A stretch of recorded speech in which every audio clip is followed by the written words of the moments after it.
आज United parents protection forum द्वारा 10वीं और 12वीं के छात्र और छात्राओं हेतु मेधावी छात्र सम्मान समारोह का आयोजन किया गया।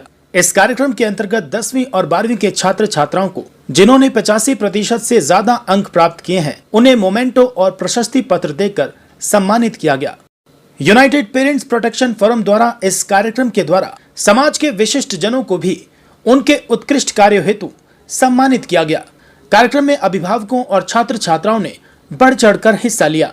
आज इस कार्यक्रम में समाज के विशिष्ट जनों जैसे श्री विजय गुजरवासिया अग्रवाल, श्री शिव कुमार गुजरवासिया, एडवोकेट राजेश बाजपेयी जी की उपस्थिति प्रमुख थी। विभिन्न संस्थाओं से जुड़े विशिष्ट समाज सेवी श्री विजय गुजरवासिया अग्रवाल जी ने मोमेंटो और प्रशस्ति पत्र अपने हाथों से प्रदान किया।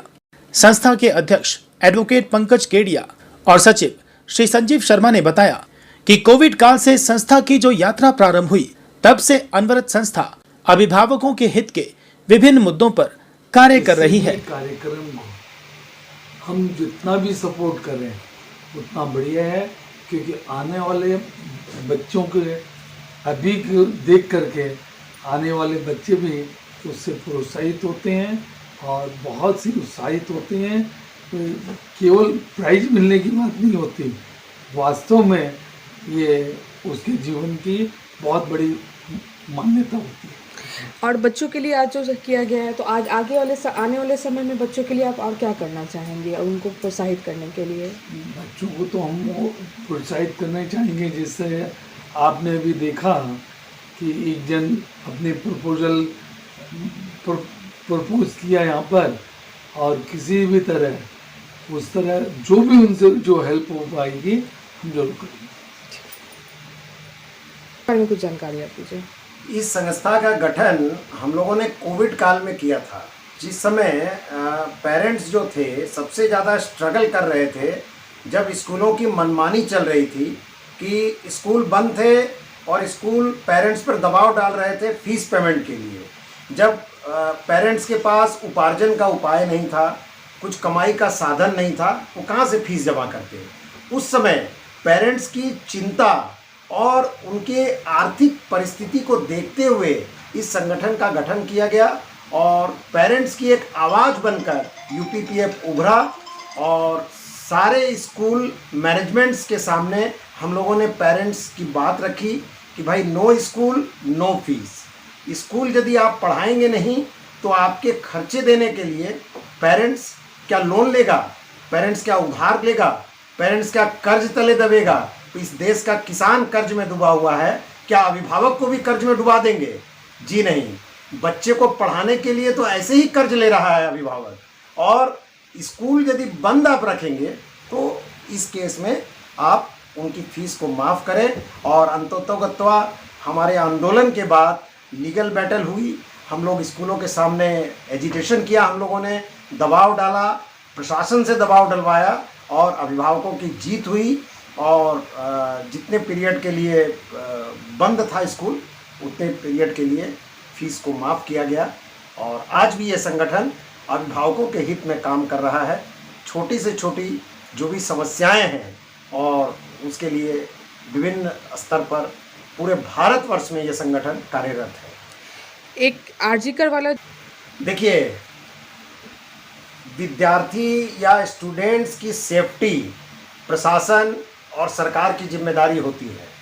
अभिभावक निश्चिंत होकर छोटे छोटे नौनिहालों को, 4 साल 5 साल के बच्चों को इस विश्वास पर स्कूल भेज देता है। और इवन स्कूल भेजना तो बहुत दूर की बात है, हम लोगों ने जो अनुभव किया है कि माँ बाप बस स्टैंड पर बस में चढ़ाकर अपने बच्चों को निश्चिंत हो जाते हैं कि मेरे बच्चे शाम को सुरक्षित लौट आएंगे। तो कहीं ना कहीं ये सबकी जिम्मेदारी है, प्रशासन की जिम्मेदारी कहें, स्कूल मैनेजमेंट की जिम्मेदारी कहें, या पूरे समाज की जिम्मेदारी है। तो हर एक व्यक्ति को इस बात की जिम्मेदारी लेनी पड़ेगी कि समाज में जो बच्चे हैं, चाहे वो नौनिहाल हो, चाहे वो बड़े बच्चे हों, उसकी सुरक्षा, बच्चियों की सुरक्षा हम लोगों को सजग रहने की ज़रूरत है। और यदि समाज चारों तरफ से सजग रहेगा तो किसी भी घटना को हम कहीं भी किसी भी स्तर पर रोक सकते हैं। तो इसके लिए अभिभावकों को क्या कदम उठाना चाहिए कि बच्चों लड़के या लड़कियां सभी सुरक्षित रहें?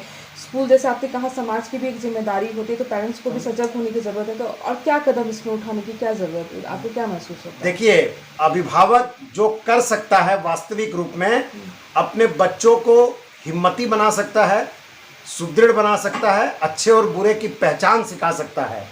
अंत में कितनी भी व्यवस्था आप बना लें, कितना भी आंदोलन आप कर लें, बच्चे को कल स्कूल बस में ही छोड़ना होगा और आपको अपने काम पर जाना होगा।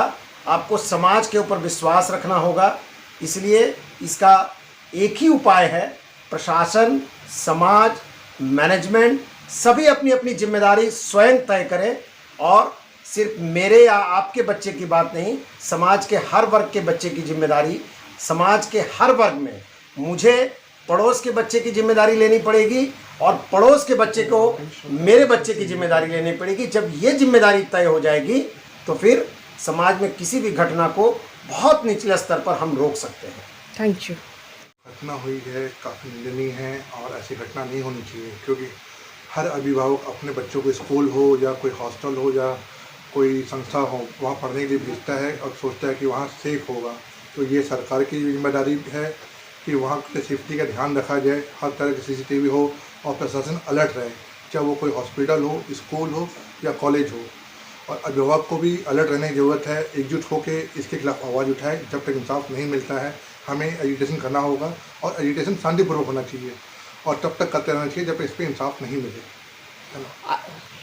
आगे आने वाले समय में आपको क्या लगता है कि शिक्षा जिस तरीके से सवाल उठ रहे हैं शिक्षा संस्थानों को लेके, तो स्कूल्स को किस तरीके से और ज़्यादा लगता है सेफ्टी और इस सब चीज़ का ध्यान रखना स्कूल चाहिए? को विचार करना पड़ेगा हर तरह की सेफ्टी का, कि कैसे बच्चे सेफ रहें, चाहे वो स्कूल बस हो या कारपूल हो या अभिभावक आते हैं अपनी गाड़ी लेके तो वहाँ पार्किंग की व्यवस्था हो ताकि कुछ एक्सीडेंट ना हो। ये सब स्कूल प्रशासन को देखना पड़ेगा। आप अगर बच्चे को एडमिशन करवा रहे हो तो ये आपकी जिम्मेदारी है। बच्चा अपने घर से निकलता है तो स्कूल सेफली पहुँचे और स्कूल से घर सेफली पहुँचे, इसके लिए स्कूल प्रशासन को ध्यान देना पड़ेगा। क्या मैसेज देंगे यहाँ से सभी को? मैं सभी को यही मैसेज दूंगा कि अलर्ट रहें और एकजुट रहें। जैसे हमारी संस्था एकजुट है, हम हर उस अभिभावक के लिए आवाज़ उठाएंगे जो अपने आप को कहीं भी कमज़ोर समझता है, जहाँ उसकी बात नहीं सुनी जा रही है वहाँ उनके लिए हम खड़े रहेंगे। वैसे ही हर कोई एक दूसरे अभिभावक के साथ मिल के एक साथ खड़े रहें और एक साथ मिल के आवाज़ उठाएँ। अगर कल आज आपके साथ हुआ है तो कल हमारे साथ भी हो सकता है। हम उसका इंतजार ना करें, जिसके साथ भी हुआ गलत हुआ है उसके खिलाफ आवाज़ उठाएँ और एकजुट रहें। Thank you.